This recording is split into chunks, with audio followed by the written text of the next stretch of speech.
Do you hear that? Do you hear that sound? It's a bomb that just dropped. The Epstein files are going to get released. That is if everything goes as planned, because a Democrat won a special election in Arizona. We now have exactly the right amount of votes for the Epstein files to be released.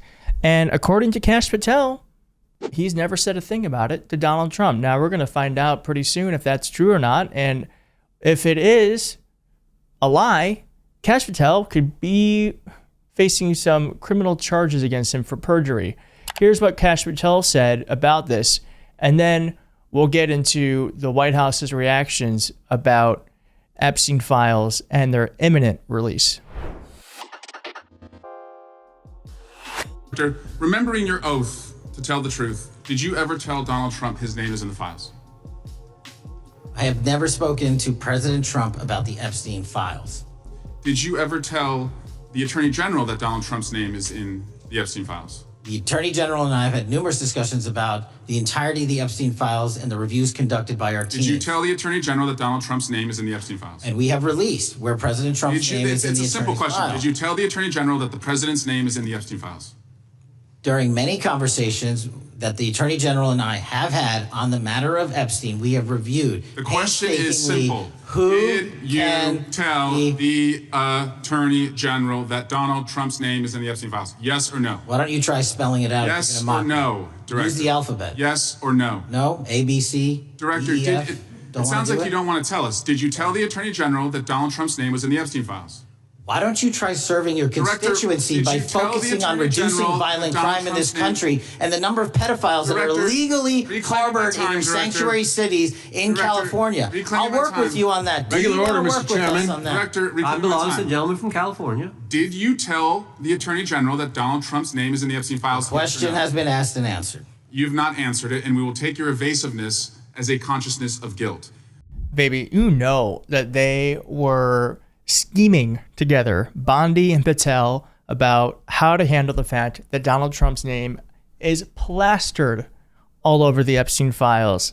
But before we get to all that, I've got to tell you about something that is frankly very disturbing, because right now, thousands of data brokers are buying and selling your personal information, your email, your name, even your home address and relatives without you ever knowing. And once it's out there, it can be used for scams, identity theft, or even stalking. And that's why I use Incogni. Incogni automatically goes after these data brokers on your behalf and demands they delete your information. And with their new custom removals feature on the unlimited and family unlimited plans, you can point to any site where your info is exposed and their team handles it for you. When I log into my dashboard, I can see the removals in progress, dozens of brokers already reaching back to confirm my data is being deleted. And honestly, that makes me feel safer. So don't wait until it's too late. Go to incogni.com/Keith Edwards and use code Keith Edwards for 60% off. Your data should never be a weapon against you.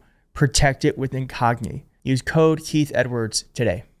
And the situation is haunting him, because I actually did not know this, but there was a statue put up to honor Friendship Month of Donald Trump and Epstein here in DC, and Donald Trump did not like that because he had his goons remove the statue late at night.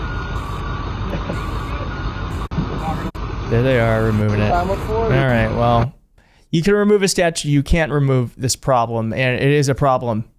And the White House knows it, because there's reporting here from the Independent's New that says it was as if a bomb went off in the White House when this news dropped. And here's just a bit of the reporting. The moment Pam Bondi's Justice Department and the FBI quietly dropped a memo on the 4th of July weekend attempting to draw a line under the Jeffrey Epstein files saga, it was, quote, like a bomb went off in the White House, a new report reveals. For President Donald Trump's administration, the handling of the Epstein case has been a chaotic summer of disorganization, high-stakes strategy meetings in the Situation Room, finger-pointing, and a series of unforced errors. Tensions in the Trump administration on how best to handle the Epstein scandal, a crisis of the president's own making, and appease his MAGA base, had been simmering since February, when the Attorney General claimed the files were sitting on her desk and haphazardly arranged an ill-fated PR stunt with right-wing influencers. I love that moment. And it turns out, it says here, that Pam Bondi gave them literally no notice about what is probably one of the worst ways they ever could have handled this situation. Where is the picture? Here it is.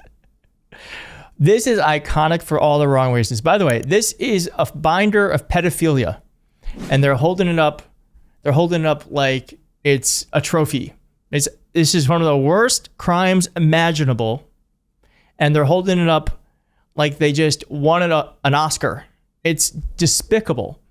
Now, there is more reporting here that says the president is desperate to get rid of the case, the outlet reports. White House officials reportedly believe the issue would blow over, and the president couldn't understand why people were so obsessed with Jeffrey Epstein. But the Wall Street Journal also reports the president was worried some of his friends might be mentioned in the files, and they might have been doctored to hurt him. Oh my God. Wow. So they might have been doctored to hurt him.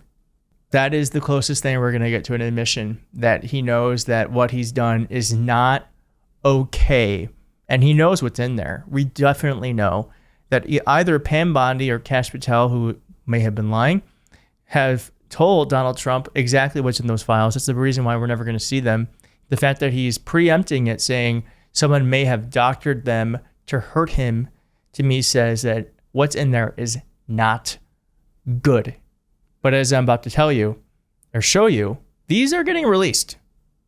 They're getting released. Quote, "This may be the worst managed PR event in history," Ty Cobb said, who was in Donald Trump's first White House and helped with the 2017 special counsel probe into the Russia investigation. And about the binder thing, Pam Bondi had only been in her office for 3 weeks when she was asked during a Fox News interview whether the Justice Department would release Epstein's alleged client list. Quote, "It's sitting on my desk right now to review," she responded. "That's been a directive by President Trump. I'm reviewing that." This statement flummoxed Trump officials apparently.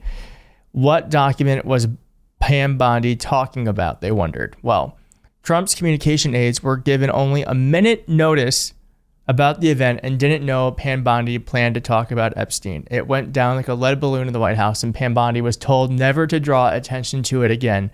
Well, you're going to get attention because, as I said, because Arizona's special election was clinched by a Democrat, the Epstein vote is happening. A Democrat who on Tuesday won a special election for a House seat in Arizona has committed to signing on to a so-called discharge petition that would force action on the measure. The petition needs the signatures of a majority of the House members, that's 218 members, to succeed. And the Democrat who won in Arizona this past Tuesday is going to make that happen.